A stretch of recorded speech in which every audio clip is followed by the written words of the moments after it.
This channel does not promote any violent, harmful, or illegal activities. All content provided by this channel is meant for an educational purpose only. Kolkata হাইকোর্টের নির্দেশে রাজ্যের প্রত্যেকটি কলেজে এভাবেই union রুমে তালা ঝুলতে চলেছে। এটা কলকাতা বিশ্ববিদ্যালয়ের ইউনিয়ন রুম, যেখানে পরিষ্কার লেখা রয়েছে students union, university of Calcutta, college street.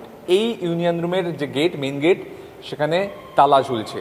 এই তালা ঝোলার পরিস্থিতি কলকাতা সহ রাজ্যের সবকটি কলেজে যাতে কায়েম হয় সেই নির্দেশ দিয়েছে খোদ কলকাতা হাইকোর্ট। আসলে হাইকোর্টে আজকে আমাদের কলকাতা বিশ্ববিদ্যালয়ের অ্যাডভোকেট নীলোৎপল চ্যাটার্জি ছিলেন ওখানে। তো আমরা যে প্রথমে অলরেডি তালা দিয়ে ফেলেছি 9টা ক্যাম্পাসের ইউনিয়ন রুমে, সে খবরটা কোর্ট জানতো না, কোর্টকে জানানো হয়েছে।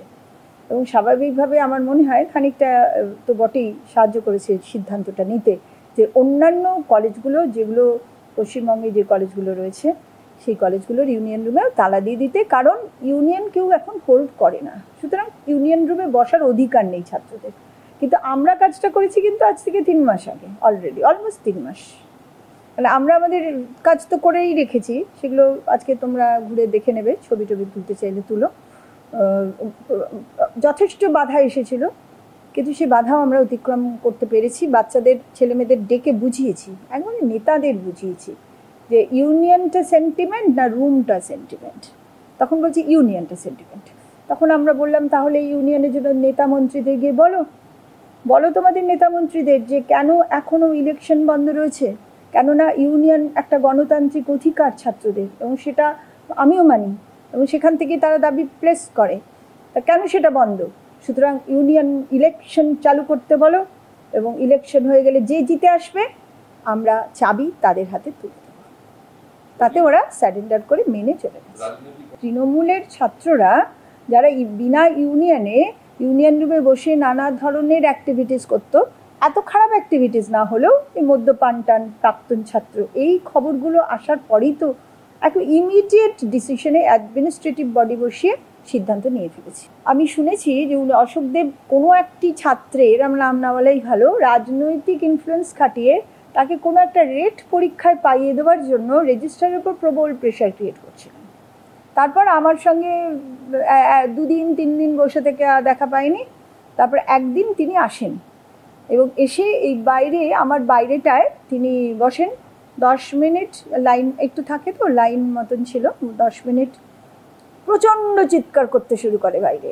আমাকে এরকমভাবে বাইরে কেউ বসিয়ে রাখে না, আমি 10 মিনিট বসবো না। তার গলার আওয়াজে আমি তখনও তাকে দেখিনি, আমি কে এরকম অশুভের মতো চেঁচাচ্ছে। তারপরে যেটা করেছিল, চেয়ার নিয়ে আমার এই এন্ট্রান্সের দরজাটার সামনে একটা চেয়ার, এরকম বড় চেয়ার টেনে নিয়ে বসে পড়ে। ওই ঘরে যারা যারা ওখানে আছে আমার রিসেপশনে সবাই দেখেছে দৃশ্যটা, এবং চেয়ার নিয়ে বসে বলেছে আজকে ভিসিকে বেরোতে দেবো না, কাউকে ঢুকতেও দেবো না। বোঝো, এটা ঘটেছে হবে মানে মাস 6 হয়ে গিয়েছে, মাস 6 হয়ে গিয়েছে। আচ্ছা, এবার হ্যাঁ চিন্তা করে দেখো, এবার তারপরে আমি সঙ্গে সঙ্গে জোড়াশোক, আমার প্রচণ্ড মাথা গরম হয়ে গেছে। কে অশোকদেব, কি তার বয়স, কেমন তাকে দেখতে, গলার আওয়াজ শুনতে পাচ্ছি এখান থেকে। আমি জোড়াশোক দাঁড়া ওসিকে ফোন করে পুলিশি হস্তক্ষেপ করার চেষ্টা করছিলাম।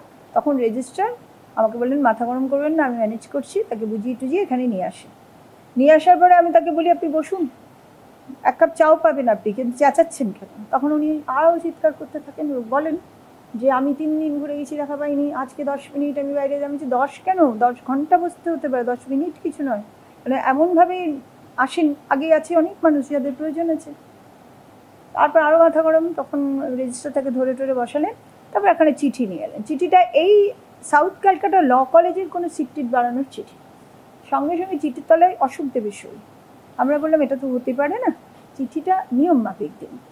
নিয়ম মাফিক মানে চিঠিটা দেবে ভাইস প্রিন্সিপাল বা প্রিন্সিপাল, আপনি কেন দেবেন? আপনি দিলে তো আমি নেবো না। চিঠি ফেরত নিয়ে যান, আগামীকাল সিন্ডিকেট আছে, আগামী পরশু আপনি তার মধ্যে দিয়ে যান। তবে সেটা অবশ্য করেছিল, এরকমই মনে হচ্ছে ঘটনা। সিট বাড়ানোর একটা ইন্সপেকশন হয়েছিল, ইন্সপেকশন হওয়ার পরে, এরপরেই আমরা একটা ইন্সপেকশন দিব, ওইটার পরে সিট বাড়ানোর দাবি করবে কে? প্রিন্সিপাল করবে তো, ভাইস প্রিন্সিপাল করবে তো, তা না, উনি করছেন। তার মানে উনি, ওই আমি প্রথম ওনাকে দেখলাম যে ওনার এত বয়স, বা উনি মানে যা কিছু আমি দেখলাম সামনে সেদিন দেখলাম। এবং কলকাতা বিশ্ববিদ্যালয়ে এই তালা ঝুলছে প্রায় মাস তিনেক আগে থেকে। খোদ দুজন ডেপুটি রেজিস্ট্রার তারা রীতিমতন প্রতিনিয়ত তদারকি করেন যে এই ইউনিয়ন রুম তালাবন্দি আছে কিনা, তালাবন্ধ আছে কিনা। তার কারণ এই ইউনিয়ন রুমে মদ্যপানের অভিযোগ ছিল, তার সঙ্গে সঙ্গে বহিরাগতদের দাপট ছিল, এবং তারপরই কলকাতা বিশ্ববিদ্যালয়ের সিদ্ধান্ত নেয় ইউনিয়ন রুম বন্ধ থাকবে। কসবা ল কলেজের ক্ষেত্রে যে ছবি দেখা যাচ্ছে, ইউনিয়ন রুম হয়ে উঠেছিল প্লেস অফ অকারেন্স। তাই কসবা ল কলেজের মতন অন্যান্য যে কলেজগুলো রয়েছে তার ইউনিয়ন রুমে এবার তালা ঝোলালো কলকাতা হাইকোর্ট। যে ঘটনাটা ঘটেছে সেটা সহ্য করার মতো নয়, জাস্ট সহ্য করা যায় না, সহ্য করতে বাধ্য হচ্ছি পরিস্থিতির জন্য, কিন্তু সব কিছুর জন্য দায়ী হচ্ছে একেবারে ডাইরেক্ট রাজনৈতিক হস্তক্ষেপ, সরাসরি এটা আমি বলতে বাধ্য। গভর্নিং বডিটাই কিন্তু আমার কাছে একটা মিস্টিরিয়াস ঠেকছে। 2017 সালে এই গভর্নিং বডিটা তৈরি হয়েছে। 2017 সালে যে আইনের উপর দাঁড়িয়ে গভর্নিং বডিটা তৈরি হয়েছে তাতে লেখা আছে 4 বছর টেনিউর। তা 4 বছর তো কবেই হয়ে গেছে, তো 8 বছরই প্রায় পা দিয়েছে। তাহলে কি হয়েছে? তখন ওখানে যারা ছিলেন ইন্সপেকশন ওরা কি প্রশ্নটা করেছে, তখন বলেছে যে এক্সটেনশন, সরকার এক্সটেনশন দিয়েছিল, পুরোটাকেই এক্সটেনশন দিয়েছিল এবং অশোকদেব সমেত। তা সেই কাগজগুলো আমরা চেয়ে পাঠিয়েছি। সেই জন্যই গভর্নিং বডিতে যারা আছেন আমাদের সিইউ রিপ্রেজেন্টেটিভ, তারা সেই 17 সালে তাদের অনেকের প্রচুর বয়স হয়ে গিয়েছে, তাদের সঙ্গে তাদের ফোন নাম্বার নিয়ে আমরা তাদেরকে ডাকবো, ডেকে পাঠাবো যে কটা মিটিংয়ে তাদেরকে চিঠি দেওয়া হয়েছিল বা কটা মিটিং, এবং লাস্ট আগের দিনে জীবিতে তারা ছিলেন কিনা। আর একটা জিনিস আমি মাথায় ভাবছি আর কি, যেটা যে আমাদের ইন্সপেকশনটা অন্য কলেজগুলোতেও একটু রেগুলারাইজ করা দরকার। ক্যামেরায় সুমিতের সঙ্গে সুমন, TV9 বাংলা, কলকাতা।